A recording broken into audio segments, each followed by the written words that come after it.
Olá, amigos! Sejam bem-vindos a mais um vídeo do meu canal. Eu sou Lucas Knipe e vamos falar sobre o quarto dia do Australian Open. A gente teve alguns resultados muito interessantes. Não acho que foi um dia de muitas surpresas, né? Na maior parte do tempo, os favoritos acabaram avançando a segunda rodada e a terceira rodada, no caso. A gente começou a segunda agora e a gente tem alguns confrontos já muito interessantes para a terceira rodada do Australian Open. A gente vai comentar um pouco sobre eles, né? É um lado da chave já se definindo, e a partir aí das 9 da noite de hoje até amanhã de quinta-feira, a gente tem meio que a ideia do outro lado da chave, e o Australian Open já vai começando a ficar bem selecionado entre seus melhores tenistas, né? Eu peço que vocês que estão acompanhando o vídeo deixem seu like, se inscreva no canal, compartilhe esse vídeo, deixe o hype para alcançar o máximo de pessoas possíveis, e é claro, aí se você puder, se torne membro do canal. Benefícios por isso no momento? Nenhum, né? No futuro eu garanto que a gente vai ter mais benefícios, mas no momento o que eu posso é apenas contar com apoio para fazer esse projeto crescer e alcançar o máximo de pessoas possíveis, né? Vamos começar com Carlos Alcaraz e Yannick Hanfmann, um jogo que começou enjoado, primeiro set difícil, 1h18, foi uma parcial muito longa, teve momentos ali de bastante dificuldade para o Carlos Alcaraz, né? Mas o Hanfmann foi um tenista que assim chegou a ter um 4-3 e mini break à frente no tie break, mas dali para frente o Alcaraz tomou o controle da partida e conseguiu uma boa vitória por 3-0, mas há de ser ressaltar, 2h46, foi um esforço físico maior do que o Alcaraz talvez pudesse imaginar, mas o primeiro set sendo responsável por boa parte disso, que sozinho teve 1h18 de duração. Então assim, 7-6, 6-3, 6-2, boa vitória para Carlos Alcaraz. A Alex de Minaur, né, gravei sobre esse jogo agora há pouco, venceu o Radar Medjedovic por 3-1. Primeiro set duro, né, um set que se estendeu por 58 minutos, e aí a gente teve, obviamente, o Medjedovic ganhando a primeira parcial, forçando o de Minaur a ter que jogar um set extra, mas depois disso, 6-2, 6-2, 6-1, uma vitória que, assim, do segundo set para frente, tranquila, mas o primeiro set, o de Minaur não conseguiu se impor. A partir do momento que o jogo ficou mais físico, o australiano sobrou para cima do tenista da Sérvia e avança a segunda rodada, onde já tem um jogo mais complicado aí, agora que começam os confrontos entre os cabeças de chave.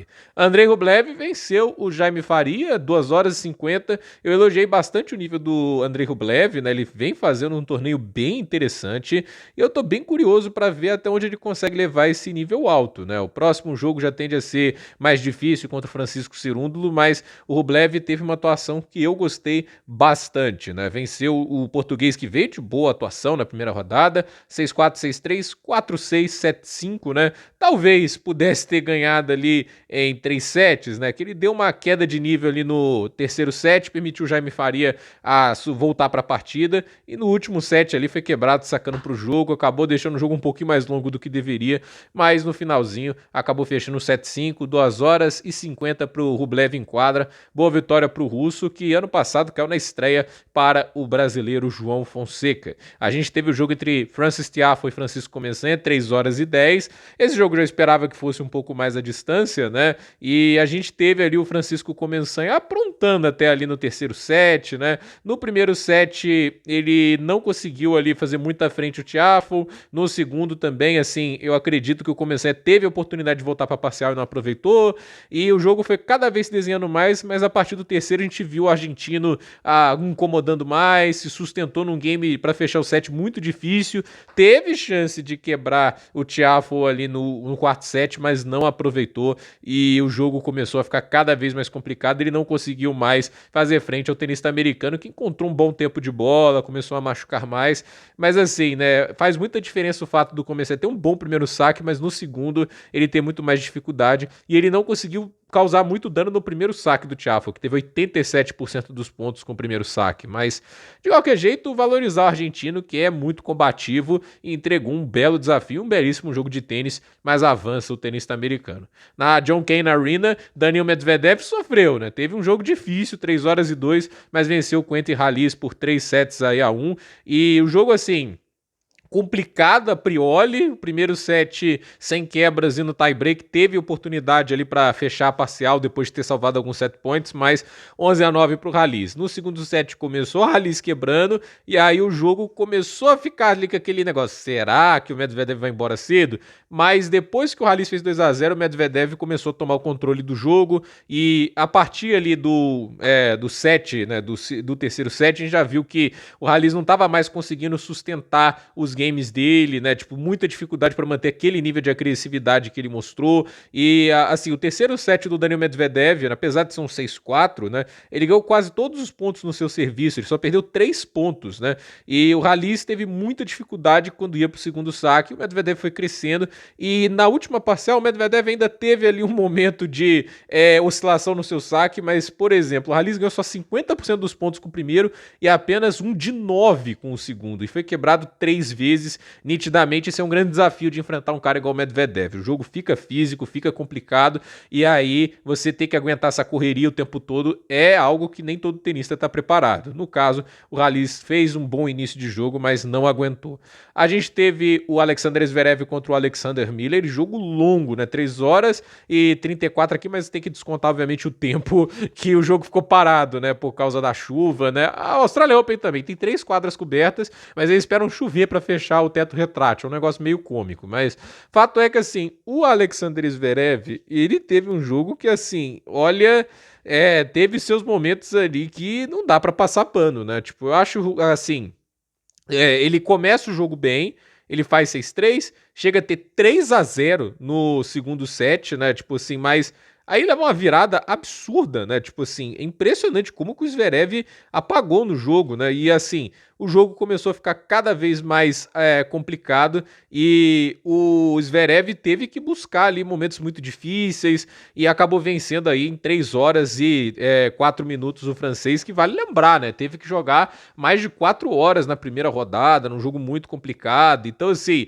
o Alexander Miller não é que ele estava inteiro fisicamente. Para mim, isso não é um bom sinal, né? O Zverev já vai começar a ter um desafio maior contra o Cameron Norrie na próxima rodada. Eu acho que é um jogo que ele ainda deve lidar bem, mas assim, esse nível de tênis dele não tá me convencendo de jeito nenhum, né? Tipo, não é o nível de tênis que eu olho pro Zverev e falo, não, ele tá jogando bem, tá com convicção. Não tá. Ele já não tinha jogado bem no United Cup e não acho que ele tá jogando bem no Australian Open até agora. Esse é um jogo que eu esperava que ele lidasse com mais facilidade, visto todo o desgaste físico que o Miller teve, né? Mas no final, o Zverev teve que jogar mais de 3 horas, né? Alejandro Davidovich Fokina, que jogo duro, hein? 6-3, 7-6, 5-7, 4-6, 6-4, jogo duríssimo contra o Opelka. E detalhe, né? Quebrou o Opelka no primeiro game dele de devolução e no último game de devolução ele conseguiu quebrar o Opelka também, né? No caso, acho que o primeiro game do jogo, né? Tipo, na verdade, erro aqui, né? Tipo, ele só foi quebrar realmente o último game do jogo, né?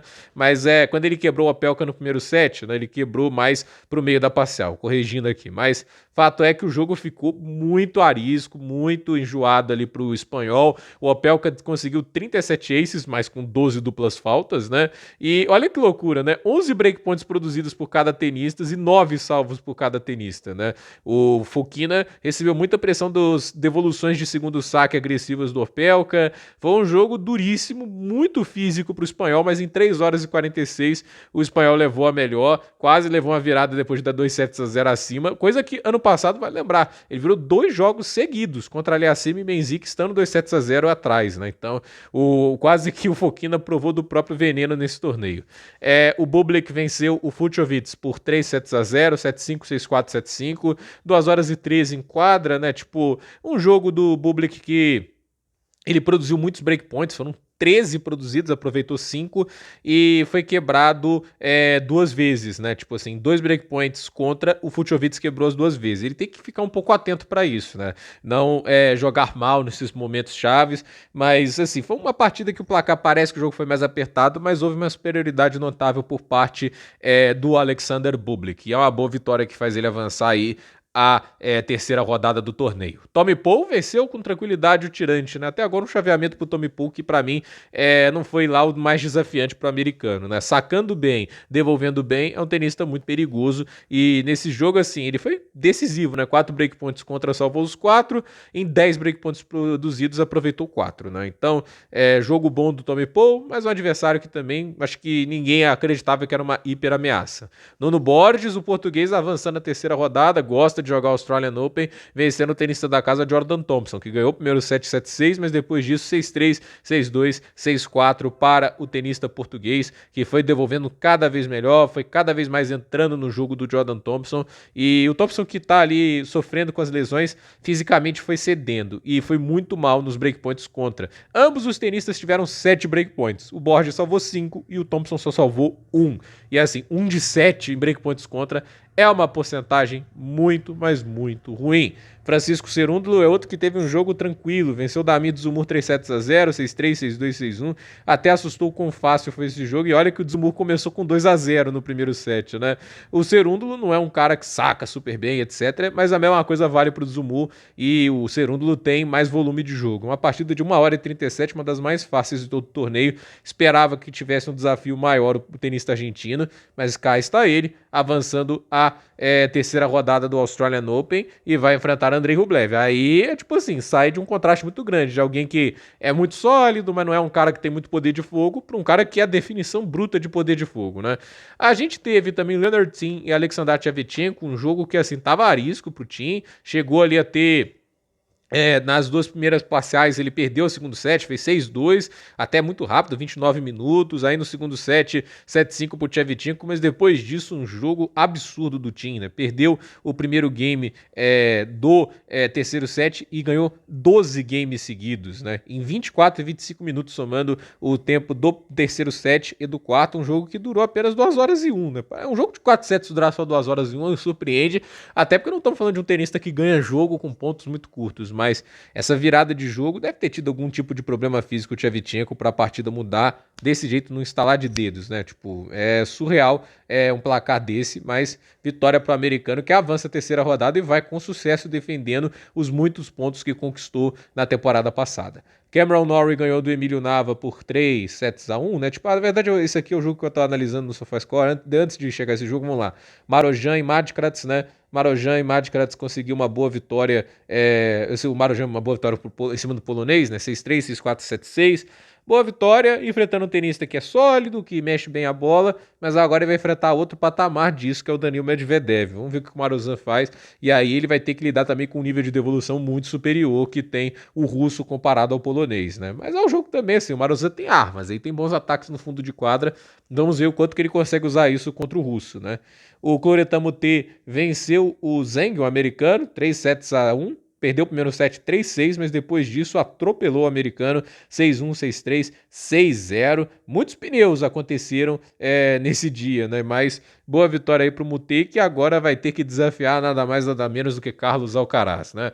A gente teve aí o jogo, aí sim a gente pode falar até do Norrie, mas primeiro do Etcheverry vencendo o Arthur Ferry por 3-0, 7-6, 6-1, 6-3. Ferry que fez uma boa primeira rodada contra o Cobolli, mas enfrentando um tenista que, olha só, né? Tipo, parece até estranho, né? O Cobolli tem muito mais poder de fogo que o Etcheverry, mas o Etcheverry mais solidez, mais paciência, soube trabalhar melhor o jogo e conseguiu uma vitória relativamente tranquila, né? Não vou falar que foi tranquilo, o primeiro set foi muito duro, mas ali 6-1, 6-3, uma boa vitória para o argentino que tenta recuperar seu melhor momento, era a cabeça de chave até certo ponto na temporada passada e caiu muito no ranking, né? O Norrie venceu o Emílio Nava num jogo duro, né? 2 tie-breaks foram jogados, né? Primeiro set foi tranquilo, mas depois o jogo ficou muito difícil, o Emílio Nava nivelou bastante o jogo, em 3 horas e 18, Cameron Norrie avançou a terceira rodada e vamos ver o que ele faz contra o Zverev, né?